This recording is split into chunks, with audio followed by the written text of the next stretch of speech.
Okay, so I guess we should get this started. Thank you, everyone, for joining us in this meetup. We're really excited to have you here. For today, we'll be having a presentation by Matt Martins, Cumbia's product design leader. He'll explain to us a bit about what design thinking is, how it is used for app development. And after that, we'll have a brief conversation about design thinking and its relevance in the app development process. And of course, we will also have a section where all of you will be able to ask questions that we know you probably have. So once again, thank you for joining us, and I'll let Matt do the talking for now. So Matt, thanks for taking the time to be here with us. We're really excited to have this conversation. Yes, thank you. Thank you very much. So yeah, let's get started. I will start sharing my screen.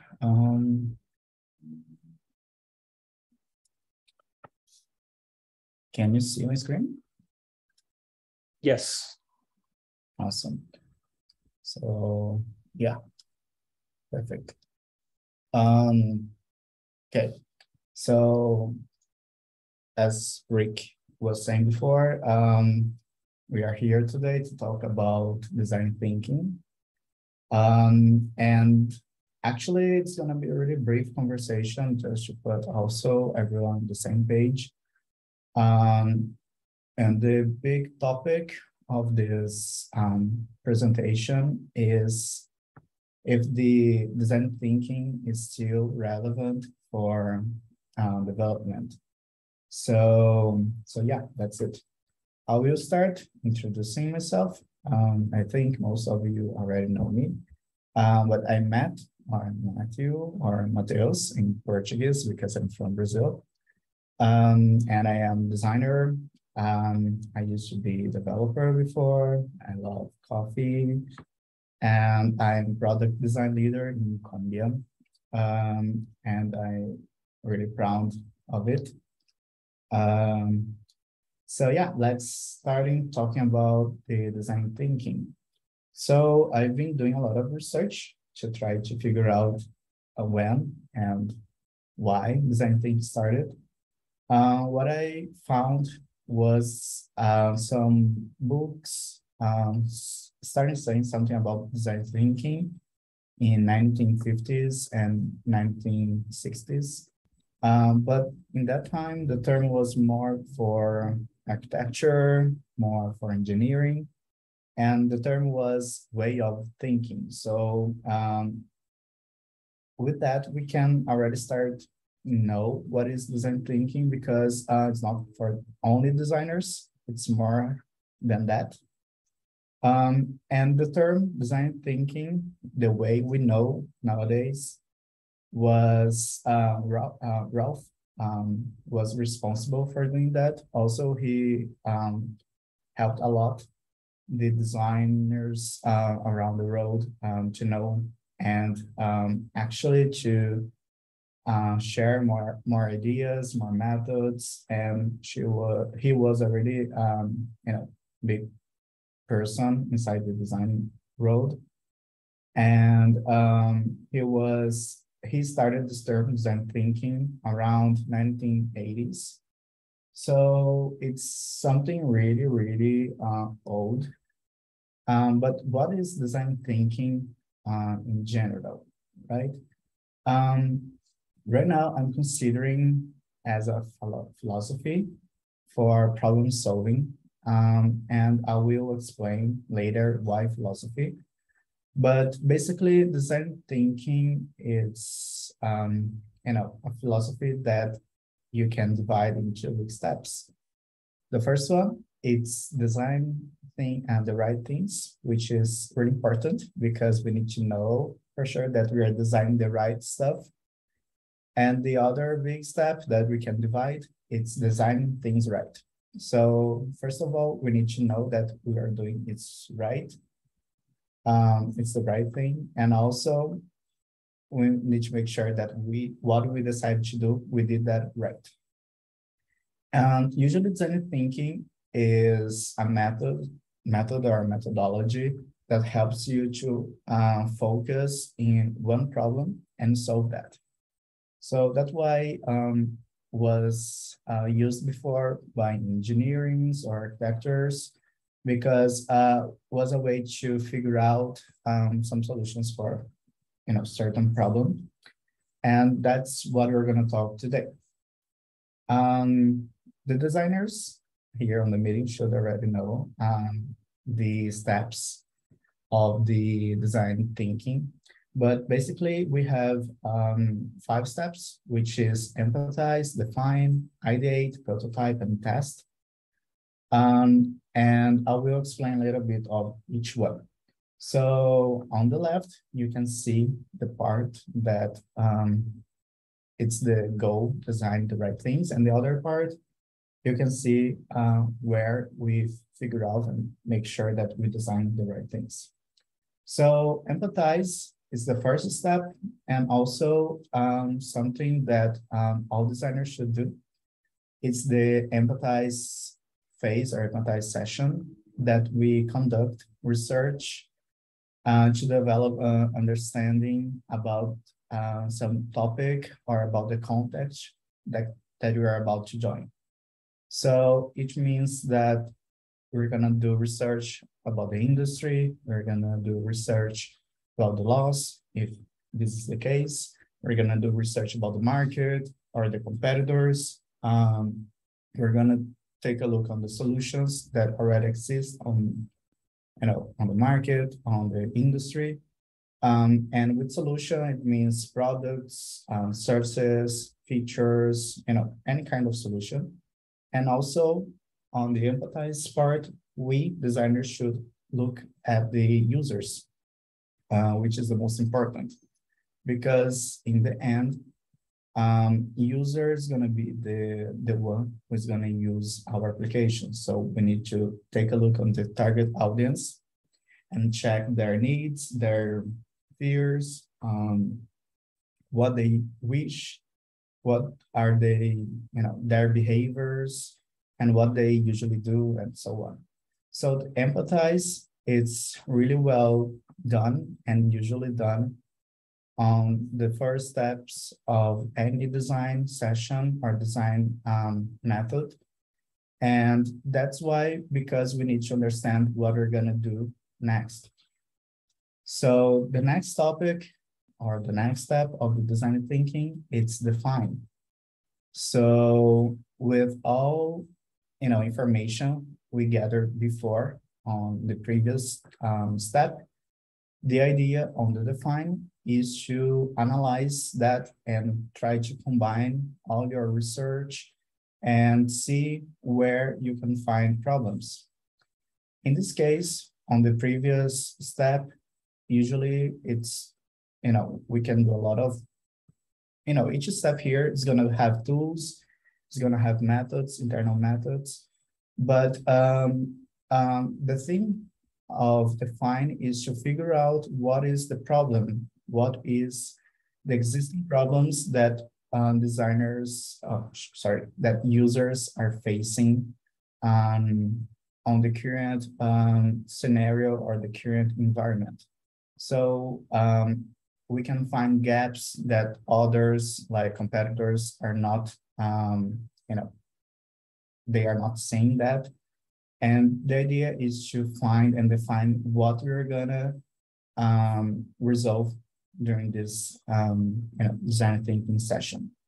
So with that, we're gonna use a lot of tools, a lot of methods to clarify and define the approach and try to figure out what we're gonna be resolved during these sessions. So with this problem, the challenge set, the idea is to start creating a lot of ideas. We designers usually have really crazy ideas because in this part, it's something that's really important. You know, the amount of ideas, it's better than the quality of the ideas. So usually you're gonna see stuff like brainstorming and other kind of tools, crazy aids and others that will, help you to figure out ways to resolve or ways to have, to create solutions for that specific problem. So that's why also you probably heard before that designers should, start with why, should start with the problem. And that's why, because we need to understand better the problem, to understand better how to solve that. And the research, the definition and everything that we do before will help us to, go ahead and figure out what's going to be the solution and also next steps. So, yeah, so after we figured out also the ideas that we're going to try, because also this is really part of the designers.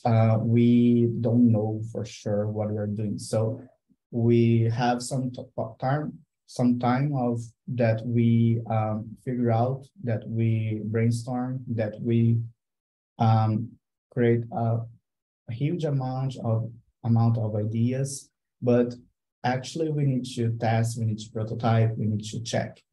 So the next step is to create these ideas, those ideas that you created on the previous sessions too, and prototype, make them alive, because this is gonna help us to the next step. And usually the prototype doesn't need to be like really well defined or really well finished or polished. We just need like low fidelities, wireframes. We just need really low quality, because usually designers have ideas, but as I said before, we are not sure if we're gonna, get it right on the first time. So we need to validate in early stage, just to make sure that we are, doing good work and everything. So the final steps, the most important one, because after we know everything that I just said, we need to figure out, we need to check with the real audience, with the real users. So that's why we do the test. So that is the part that we're going to check if everything that we did that right. If we designed the right things in a right way. So it's important to get users' feedback in the early stage. And this is the design thinking. This is the way that we designers usually follow process, or this is the way that we designers usually think during any design process, any project. And this is not just for designers, that could be done by everyone, of course. But the big question of today is if the design thinking is still relevant for app development nowadays. And I would say yes and no. The yes, it's because that this formula, these steps that I just told you guys, is the philosophy. This is the way of thinking, and this should be, the same always. We need to always understand where we are about, to join, understand the context. We also need to understand what is the problem that we're going to solve, because we don't have the problem. We are just like guessing some solutions. And with this problem, we need to try to get most of all ideas we have. And as I said before, the amount is better than quality, because when we start, guessing, or when we start getting some ideas, we usually tend to go to the first idea our mind get. But the first idea is always the obvious one. It's that the one that everyone's gonna think. So we need to try to get more and more and more. And after 5, 10 ideas, you're gonna be in a totally different way that no one thought before. And also I said that amount it's good because if we mix like poor ideas together, we can figure out some more richer ideas, and we can figure out how to resolve in a way that never someone thought before. And also we need to prototype, we need to check, and we need to test if is the right thing. So this is the way of thinking that we should follow. So I would say that yes, it's still relevant, but no, because as we saw before, the design thinking was in the age of 50s or 60s. So it's really old, and a lot of new tools and a lot of new methods was created before, and we can get updated and follow the trends and follow the new methods. So as I said here, design thinking is the basement of all the other methods we have today. So for example, we have UX design because of the design thinking. So basically, every method that I'm going to show here, you're going to check the process. It's basically the same. So we need to plan, we need to explore, ideate, generation, and evaluate. Also, we have double diamond, which is another approach, but really similar, where we are going to explore, define, develop, deliver. After that, we have lean startup, which is another way of thinking. We also had lean UX, which is another way, but really similar, design sprint. And all of that, it's a more modern way of implementing design thinking, but everything at the same time is design thinking. So that's why it's relevant for all of us. So just to also share it with you, we have now new methods with different approaches, but the same logic and the same philosophy. So this is why I said yes and no. And also it's possible to create and customize what works best for you, for your company, for your team, and so on. And here in Cumbia, for example, we have a pretty specific way of design process, which is a mix of double diamond, Scrum, and of course, design thinking. And yeah, that's the kind of thing that I'm trying to say. It's possible to mix, it's possible to create what makes sense for you, but without losing the logic, without losing the philosophy of thinking, plan, research, test, try, and prototype. So yeah, that's basically the topic that I prepared for today's meeting. And I would like to know, Ricky, if you have any comment or any question. Yep. So yes, Matt, thank you for that excellent presentation. There are a lot of interesting stuff going on there. Before we move on to maybe questions the audience might have, I would like to ask you there, and this is something that that I've experienced personally. I use design thinking almost every day in everything I do as a content strategist here at Cumbia. And sometimes I have difficulties trying to decide which framework I should use. Because sometimes I just feel there are so many different options that I have this like paralysis by analysis thing where I can't choose because I don't know which one's the right one. Is this something that maybe also happens to you? What would you recommend in that case? What are your thoughts on that? Yeah, sure. Yeah, I don't think there's, the right one for a specific case. Of course, we can figure out and test what fits, the best for each, problem or each scenario. But I would say that, to be very honest, it doesn't matter too much the framework or the, the method, since you are using the logic.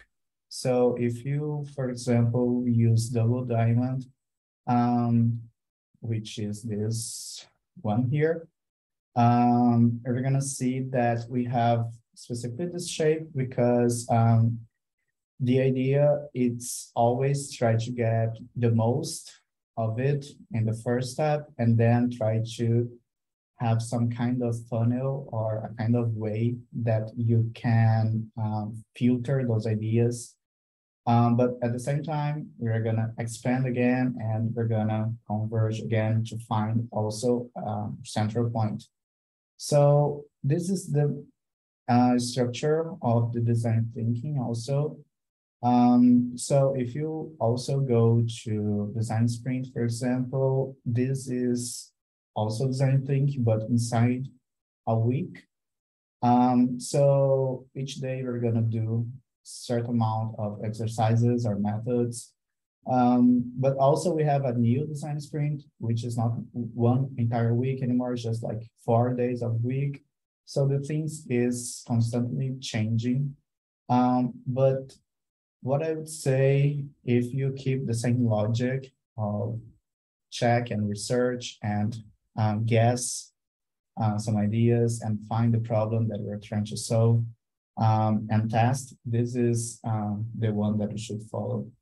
And of course, test, as I said, today we have like a kind of mix of some methods together that we are about to test more, in a more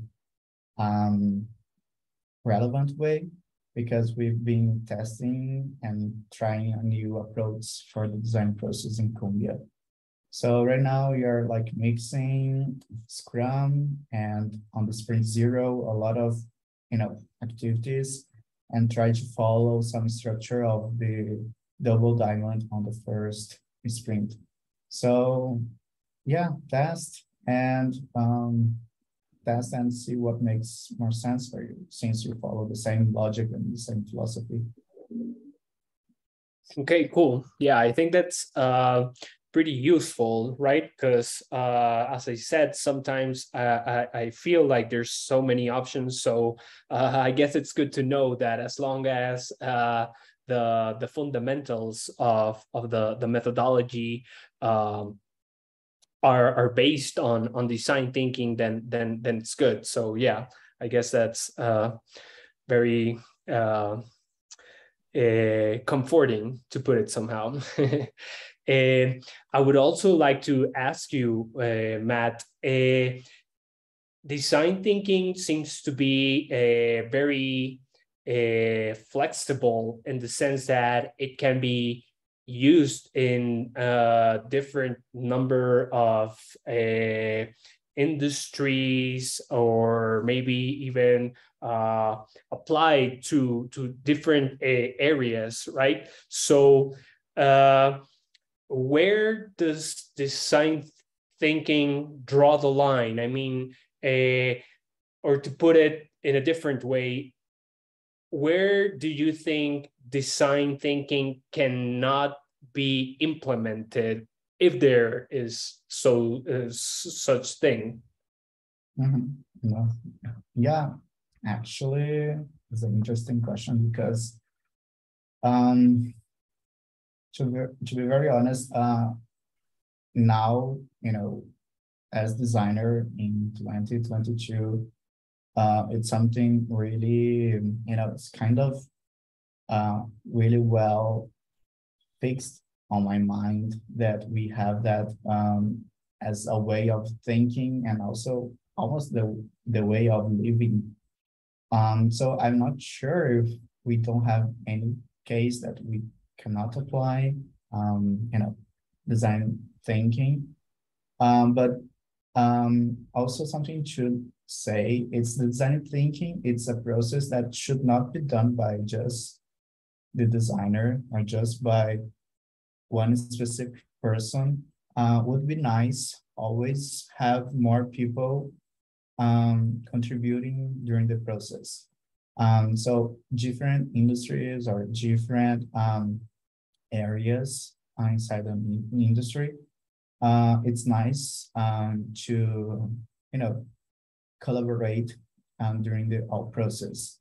If you check the book Sprint, which is going to talk about design sprint, we're going to see that it's really recommended use different profiles during the sessions, because as you already know, we don't know everything. And let's say that we just starting doing some design sprint, or any discovery session with design sprint. We are gonna always need some, let's say some skills that we don't have. Like, let's say that we're gonna work in a specific project that we need to kind of domain some laws, or we need to figure out some areas, specific part of an area. Like, let's say that we're gonna create an app for, I don't know, doctors that will work having, some appointments online. We don't know for sure how the doctors or how, this kind of people work or usually would like to work, or we're gonna don't know for sure how the law works for this kind of application, how the compliance works for this kind of application. So, for example, we would need a doctor, or we would need a lawyer, or we would need a developer to say that the crazy ideas it's gonna be able to implement or not. We're gonna need designer, we're gonna need maybe, I don't know, a PM. So the thing about design, it's that in the same way that we do research at the beginning, we can have really capable people working together to help us during the entire process, not just at the beginning. So I would say there's no industry, there's no, limitation.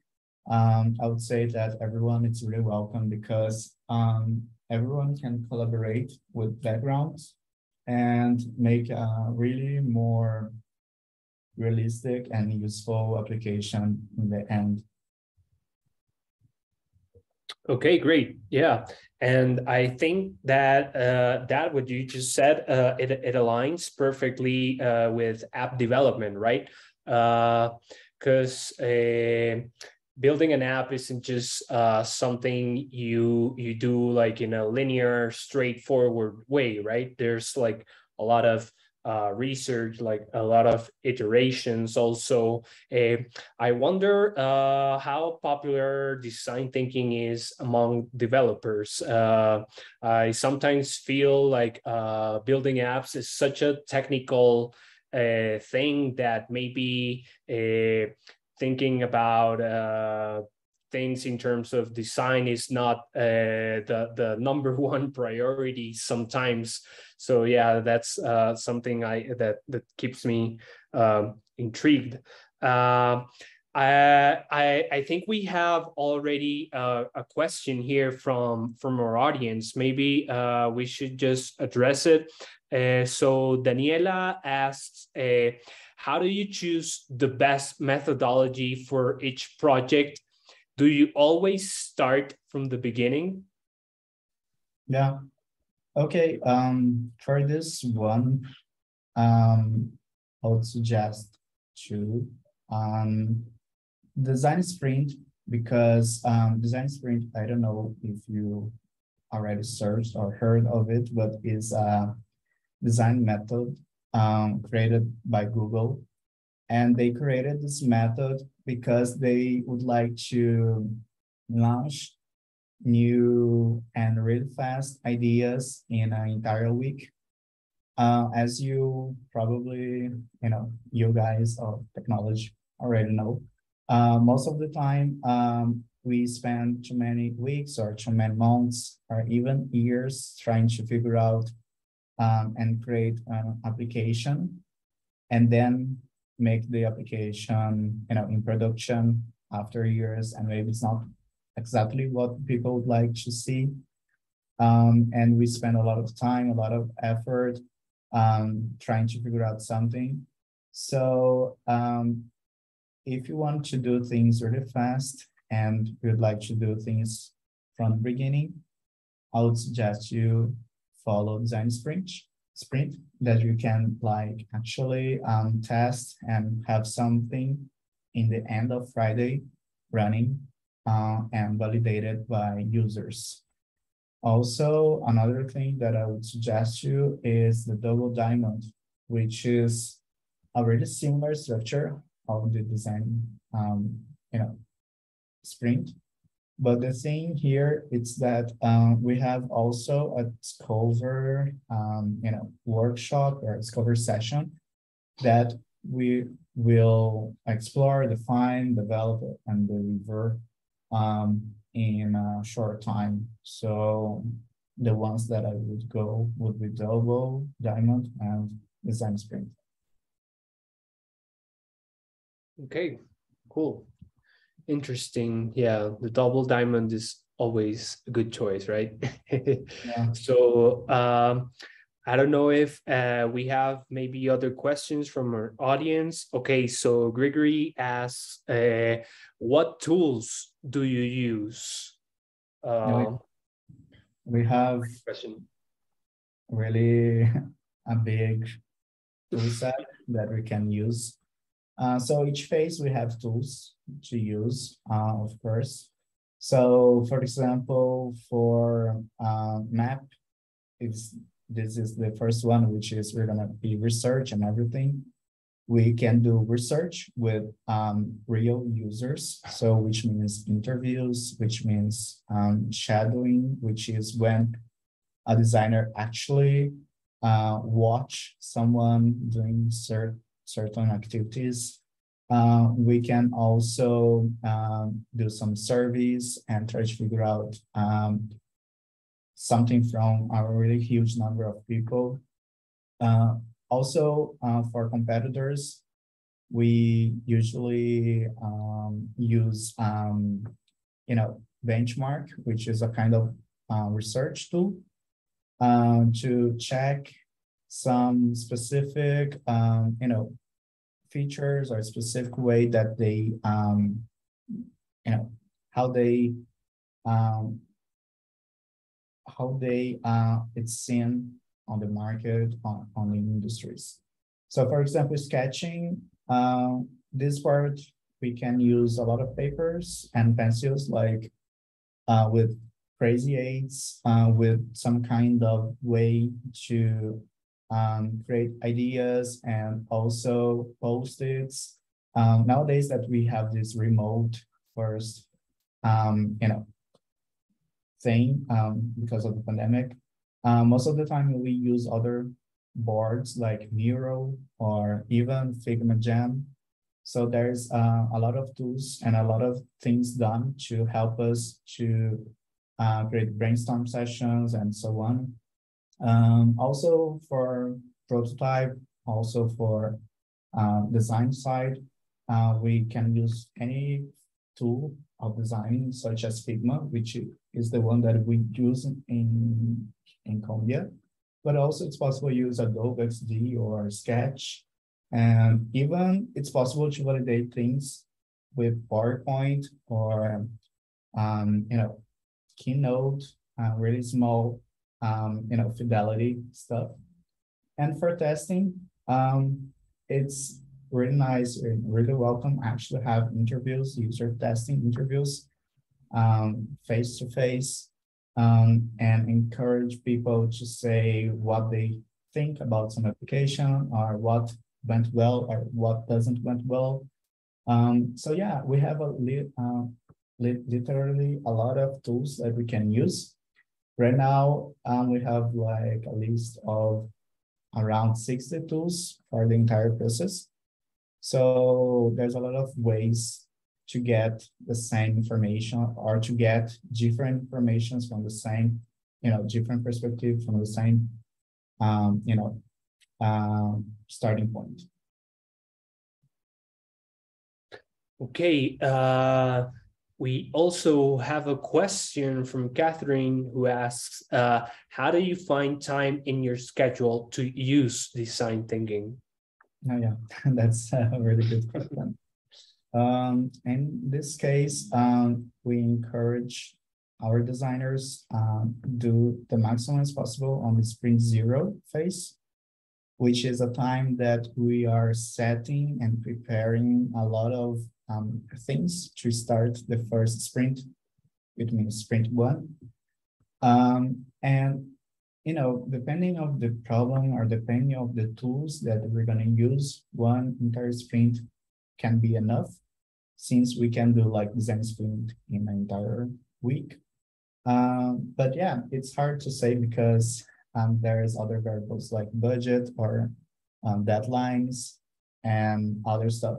But I would say that we can do a lot of the initial phases on the sprint zero most of the time. Okay.